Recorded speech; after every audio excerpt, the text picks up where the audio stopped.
Blind date disaster? The poor mechanic sat at the wrong table and met the CEO's paralyzed daughter. You're at the wrong table, but could you maybe stay for a while? Charlotte Whitmore's voice was soft, hesitant, but not afraid. Her eyes, a clear sea blue beneath soft golden curls, met Jake's with curiosity and something else, loneliness. She sat in a sleek, modern wheelchair, dressed in a pastel blue gown that looked both elegant and quietly defiant. The soft lighting of the fine dining restaurant cast a halo around her, but her smile held a quiet ache. Jake Turner froze mid-squat as he lowered himself into the chair, his work-worn hands hovering awkwardly over the linen napkin. He looked around in confusion. This is table 7, right?" he asked, holding up a crumpled paper with the number scrawled in pen. "It is," Charlotte replied, her lips curling slightly. "But you're probably not who I was supposed to meet tonight." Jake scratched the back of his neck, cheeks flushing. He was dressed in his best button-up shirt, still wrinkled from the back of his closet, and his boots, though freshly wiped, bore the unmistakable scuffs of a man who worked with his hands. "Then I guess I really am in the wrong place," he said, half standing again. Charlotte paused. "But if you don't mind sitting with me anyway, I wouldn't mind a little company." He blinked. "Really?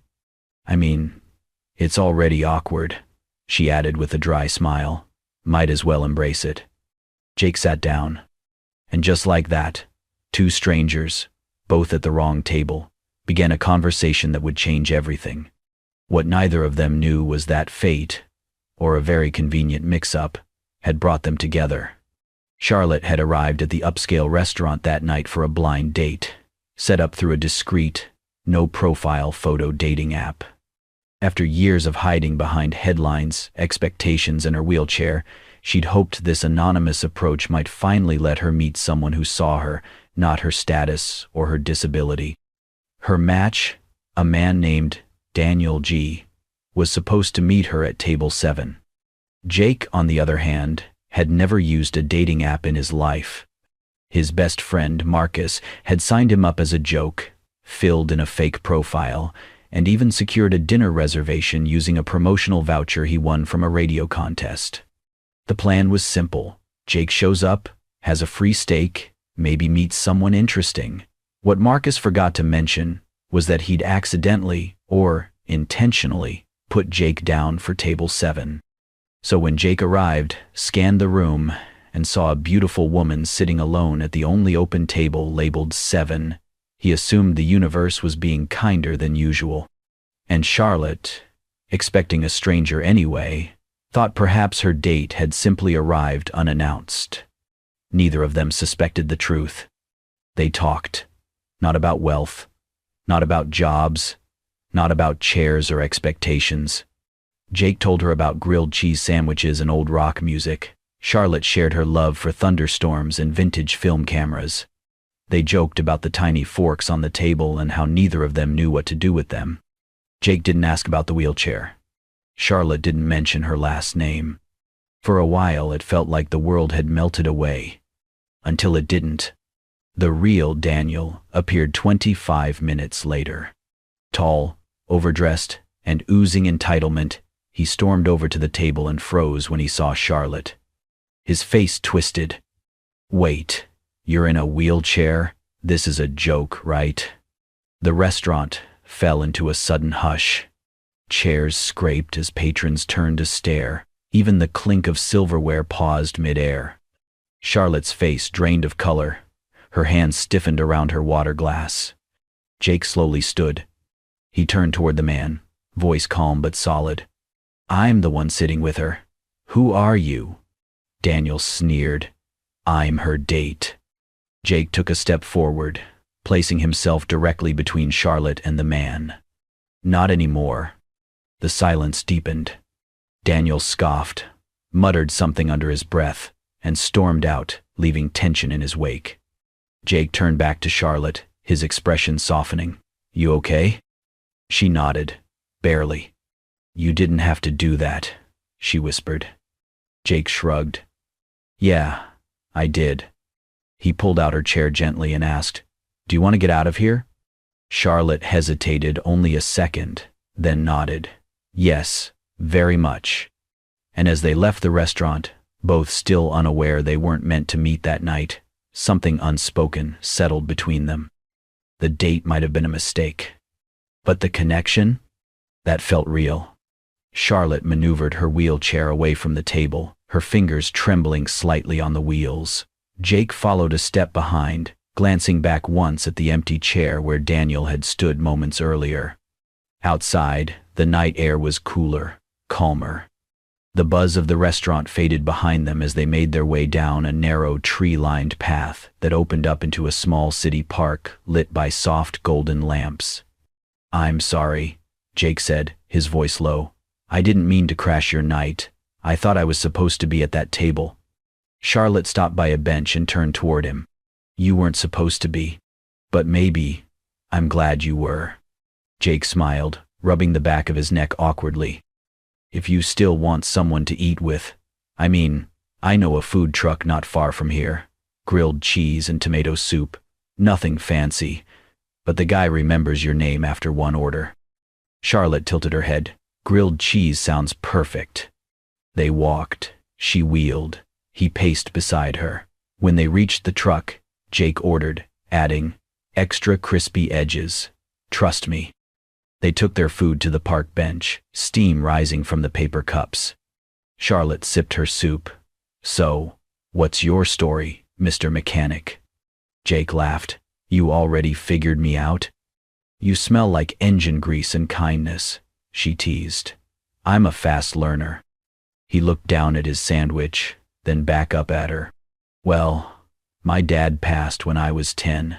Mom worked nights at the hospital. I started fixing bikes in middle school, then cars by high school.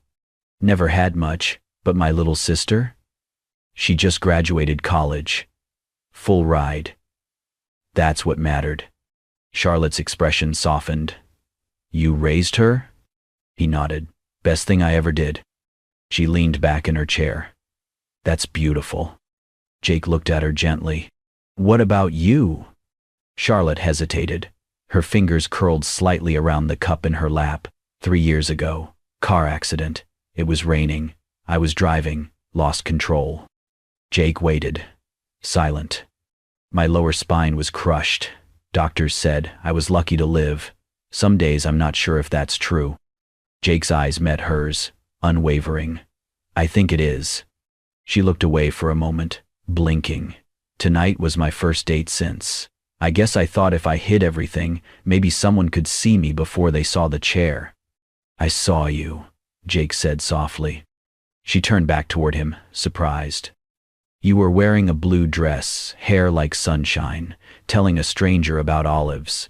That's what I saw." For a moment, she couldn't speak. As she reached for her drink, her grip slipped slightly. Juice spilled across her hand and lap.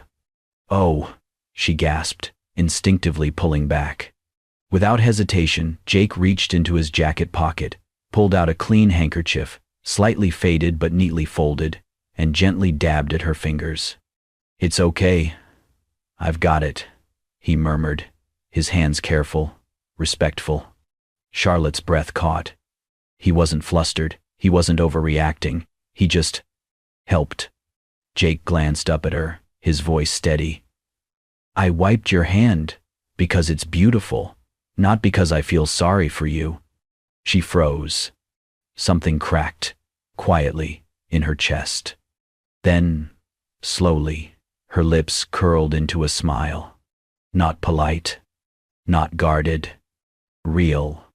A quiet, radiant smile that reached her eyes. Jake smiled back, folding the handkerchief and tucking it away. They finished their food in easy silence, letting the city hum around them. As they parted later that evening, Jake offered, "I don't know what tomorrow is, but tonight, I'm really glad I sat at the wrong table." Charlotte looked up at him, her eyes shimmering under the streetlight. "So am I." It began with coincidence, or what they still like to call coincidence, even after the third time. Jake was already at the corner diner when Charlotte wheeled in one misty morning, her hair tied up in a loose bun, cheeks pink from the early chill. He looked up from his coffee, surprised, and smiled like he had been waiting all along. "Let me guess," he said. "Black coffee, 2 sugars, and no pancakes because you're secretly judging me for mine." Charlotte laughed. "I never said that." "You didn't have to. It's in the eyes." She rolled her eyes and joined him anyway. From that morning on, they accidentally met at the same places: the diner with greasy hash browns, the park bench where the hot dog cart guy remembered Jake's name, the tiny movie theater that still used reels and had popcorn butter that soaked through the bag. Sometimes Charlotte would pretend it was a coincidence. Other times she admitted she checked his garage window before deciding to go for a walk. Whatever it was, it felt easy. Jake never asked why she was in a wheelchair. He never flinched when she struggled with a ramp or took a little longer to get out of the car. What he did ask was, "What's your favorite smell? Do you believe in soulmates? What's something no one knows about you?" And he always listened, really listened, like every word she said was a treasure map. One drizzly afternoon, she surprised him at the garage with a bag of lunch and a stolen hour of her day.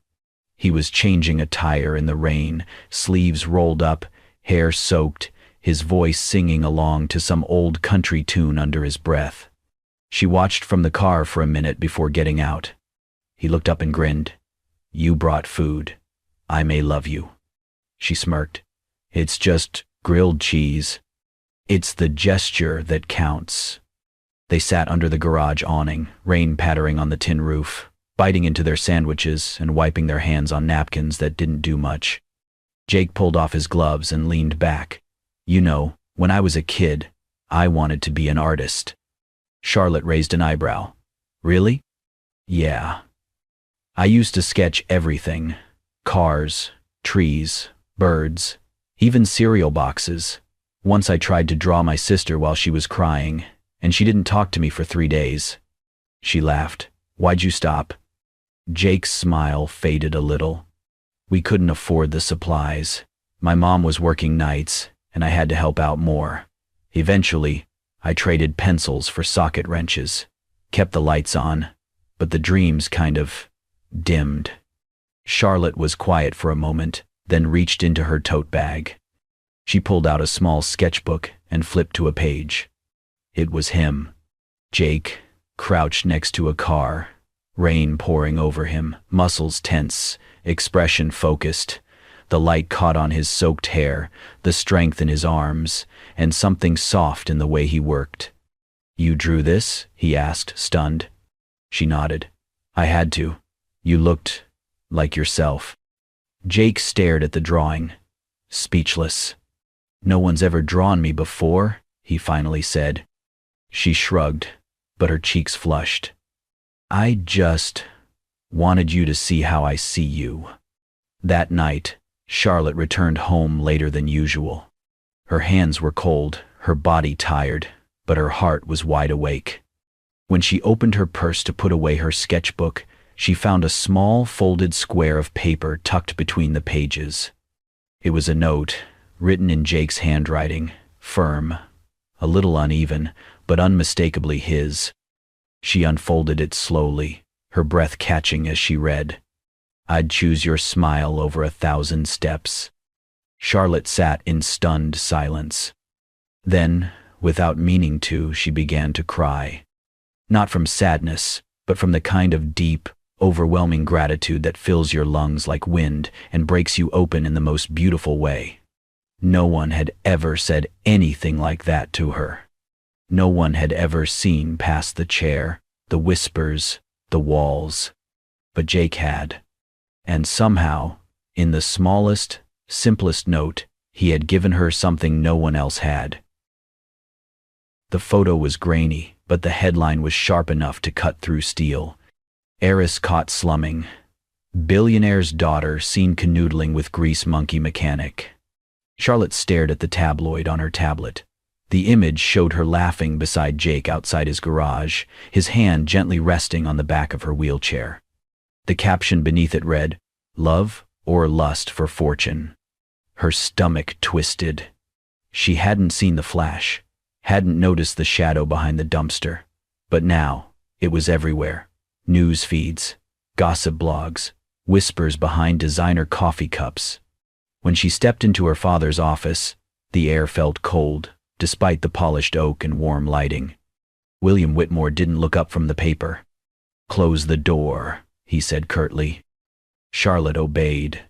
He lifted the tabloid and held it up like a weapon. "Explain this." She sat straighter in her chair. "There's nothing to explain. I was spending time with someone I care about." "Someone," he repeated bitterly. "A mechanic with no pedigree, no future, who sees you as a payday." Charlotte's eyes narrowed. "Jake isn't like that." Her father stood, voice rising. "You think he's with you for your charm? You're my only child, the public face of this empire, and you've become a joke." "He didn't ask for any of this." "He doesn't have to," Whitmore snapped. "Men like him don't ask, they take." Charlotte clenched the arms of her chair. "You don't know him." "I know enough," her father said darkly. "I had him investigated." She froze. "You what?" "I know his financials, his work history, his criminal record." "He doesn't have a record." "Not the point," he growled. "He's nothing. You can't build a future with nothing." Charlotte's voice trembled. "I wasn't aware my future had to be approved, like a business merger." Her father's gaze hardened. "You want love? Fine. Find someone who understands your world, who doesn't fix flat tires for a living." She left without another word. Later that evening, she texted Jake to meet at the diner they'd grown to love. The neon lights flickered over vinyl booths and chipped mugs. She arrived early, trying to steady her breathing. Jake entered, wiping his hands on his jeans, smile fading when he saw her expression. "Everything okay?" She forced a smile. "Yeah. Just a long day." They ordered the usual, eggs over easy for him, tea with lemon for her.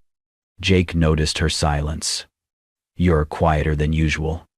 Charlotte stirred her tea, eyes downcast. "My father found out." Jake leaned back. "And?" "He's not happy." Jake sighed. "Figured as much." She looked up, forcing casualness. "Maybe we should cool things down. Just lay low for a bit."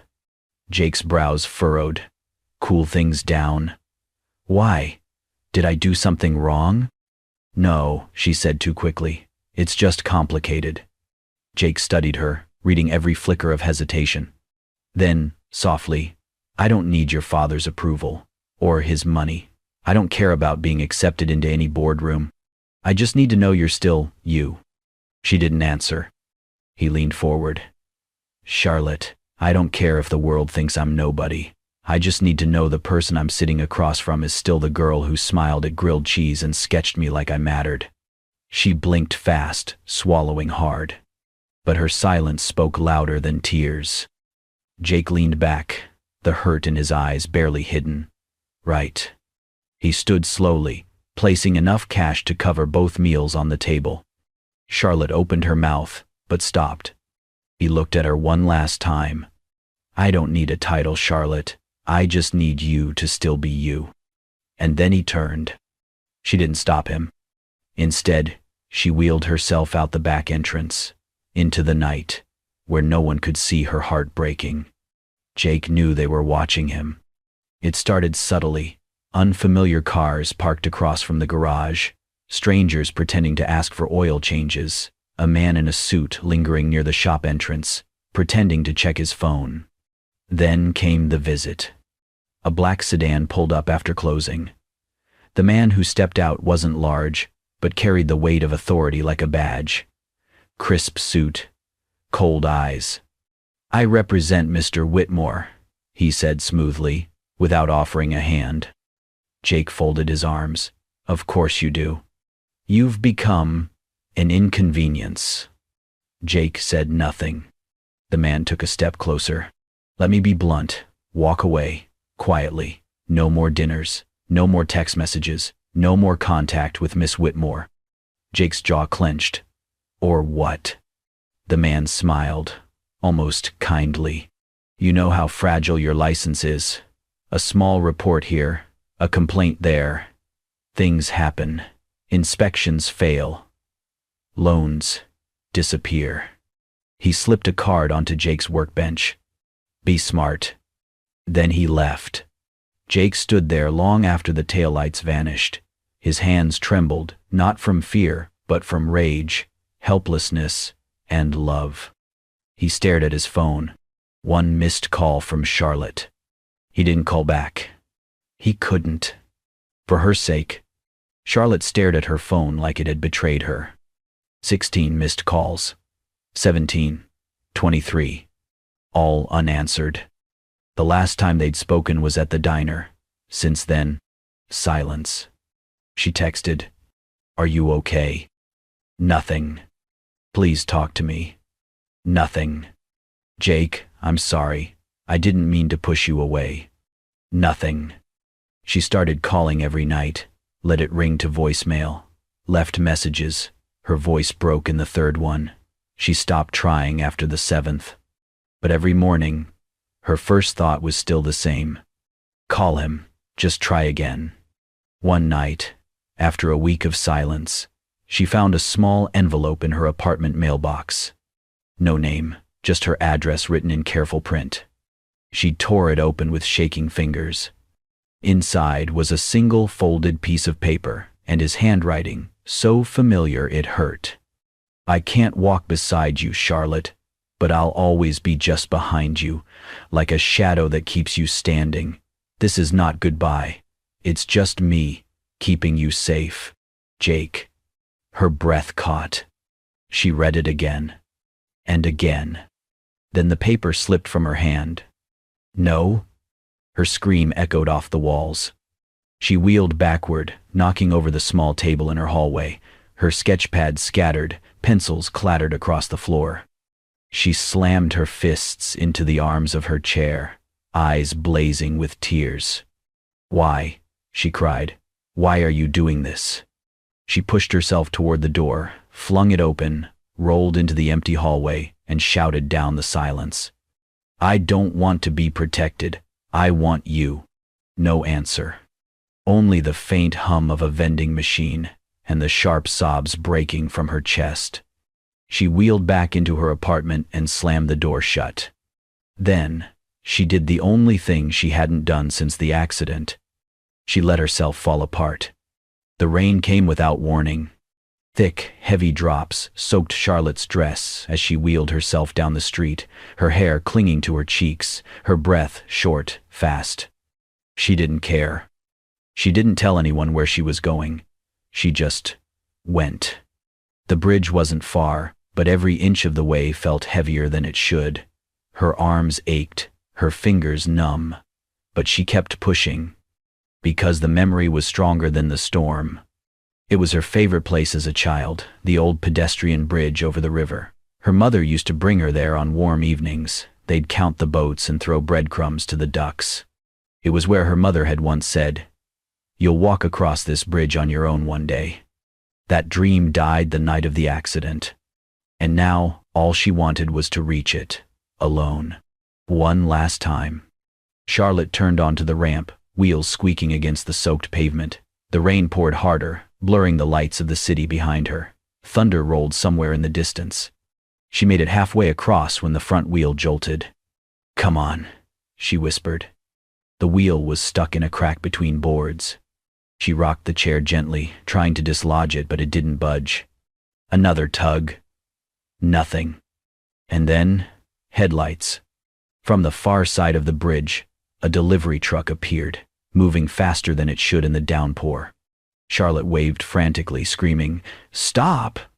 But the driver couldn't see her in the rain. The bridge was narrow, visibility low. She yanked at the wheels again, panic rising in her throat. The truck was too close now. Too fast. Too late. Suddenly, a shout cut through the storm. "I'm not ready to lose you again." A figure burst onto the bridge, sprinting through the rain. Jake.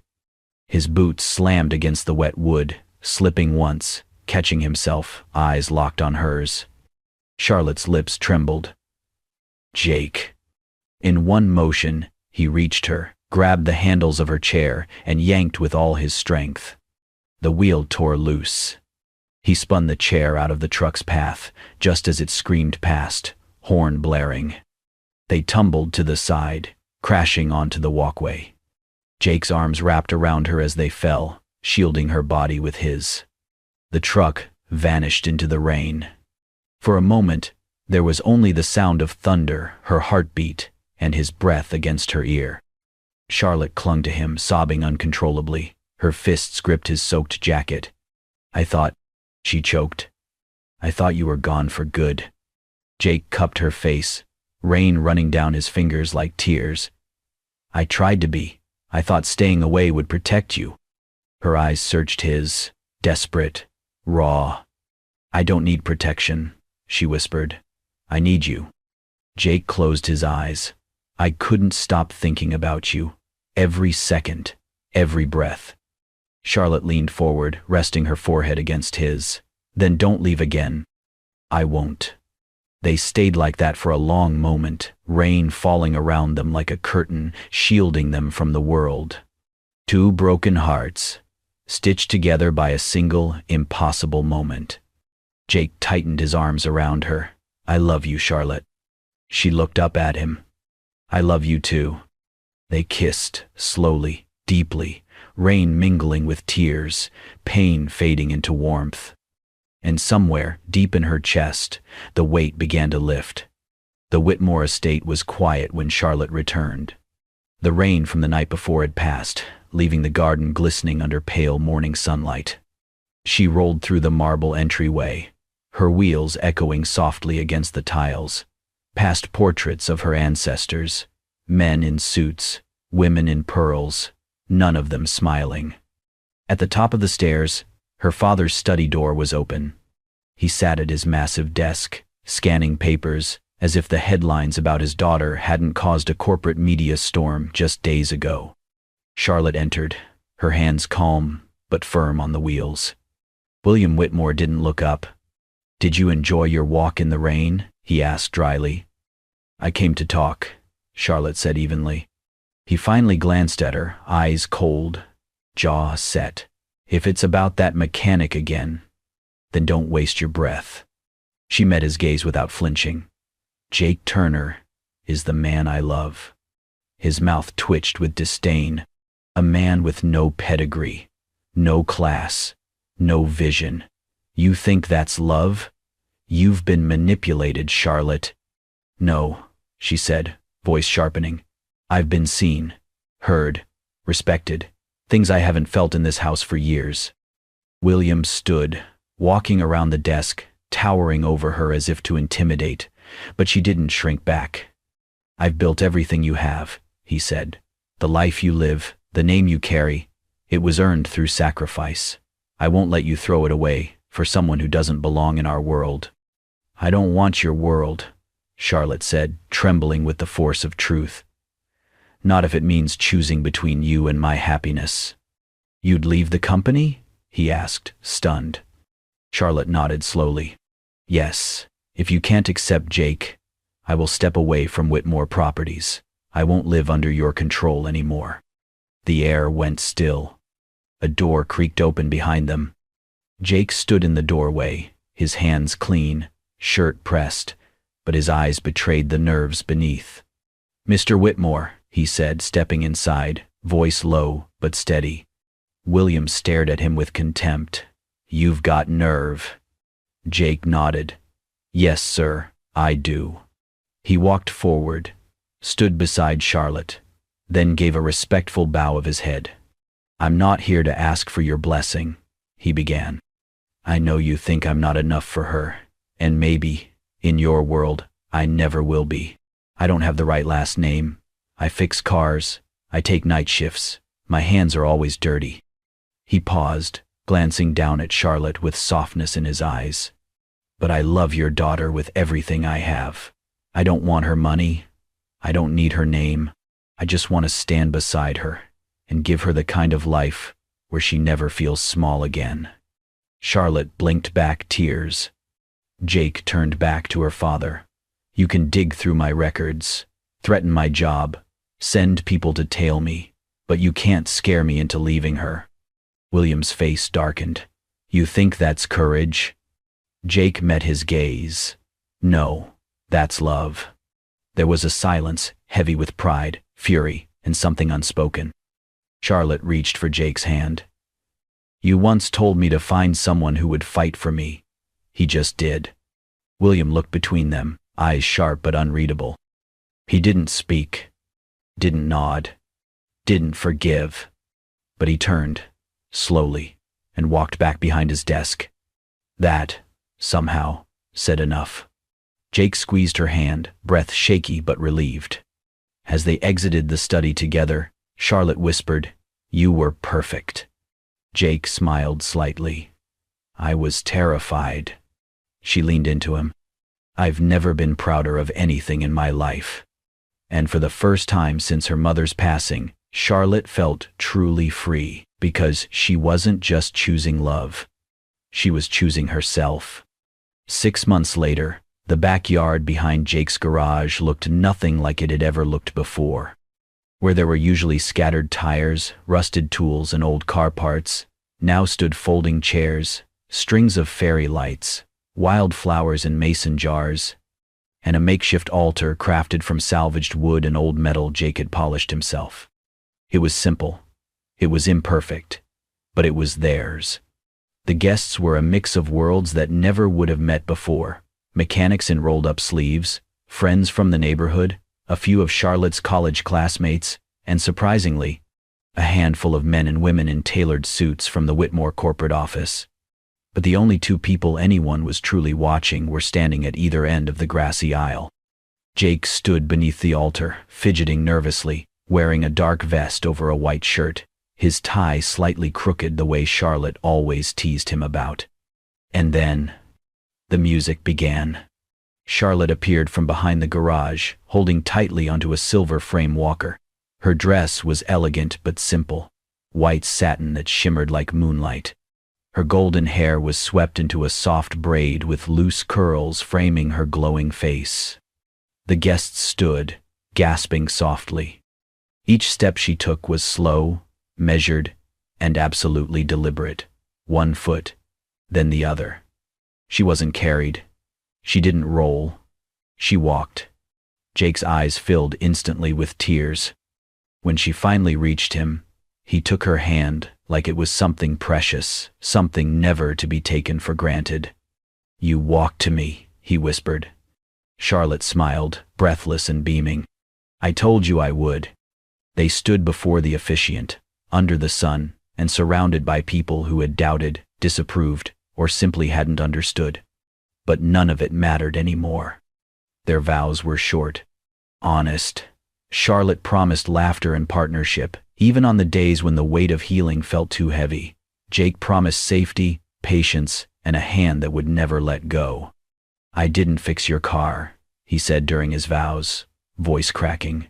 But I promise to keep holding the pieces of your heart, even when they feel broken. When the kiss came, it wasn't met with polite claps. It was met with wild cheers, loud whistles, and tears, so many tears.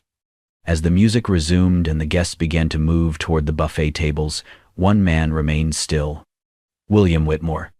Charlotte's father stood just beyond the altar, his suit immaculate, his expression unreadable. Jake noticed him, hesitated, then approached slowly, ready for whatever came next. William looked at his daughter for a long moment, then shifted his gaze to Jake. He didn't say much, just stepped forward, placed a firm hand on Jake's shoulder, and said quietly, "Take care of her, that's all." Jake nodded. "I will, always." It wasn't affection, it wasn't approval, but it was enough. Later that evening, long after the chairs had been folded and the leftover cake packed away, Charlotte and Jake stood at the edge of the ocean. They'd driven out to the coast alone, just the two of them. The stars were beginning to appear as the sun dipped below the horizon, casting golden light over the waves. Charlotte stood on the wooden boardwalk, holding Jake's hand. "Are you sure?" he asked gently. She nodded. "I've waited 3 years for this moment." Jake helped her step down, her bare feet slowly touching the cool, soft sand. She gasped, just a little. "It's real," she whispered. He smiled. "You're standing on your own. First time since—" "I know," she said, tears brimming. Together, they walked, barefoot, hand in hand, down to where the water kissed the shore. The ocean breeze wrapped around them like a blessing. Charlotte looked out at the horizon, then at the man beside her. "This," she said, "is better than any ballroom or private island." Jake leaned in and whispered, "One step at a time. I've got you." She smiled, and they stayed there, feet in the sand, hearts at peace, knowing that no matter where life led them next, they'd face it together. Forever. Thank you for watching this heartfelt journey of love, resilience, and healing. Jake and Charlotte's story reminds us that sometimes the wrong table leads us to the right person, and that love, when true, sees beyond circumstances. If this story touched your heart, don't forget to like, share, and subscribe to Kindness and Love Tales for more emotional stories that heal, inspire, and remind us of the power of kindness. Hit the bell so you never miss a tale that could change your day. Because kindness is the richest love story of all.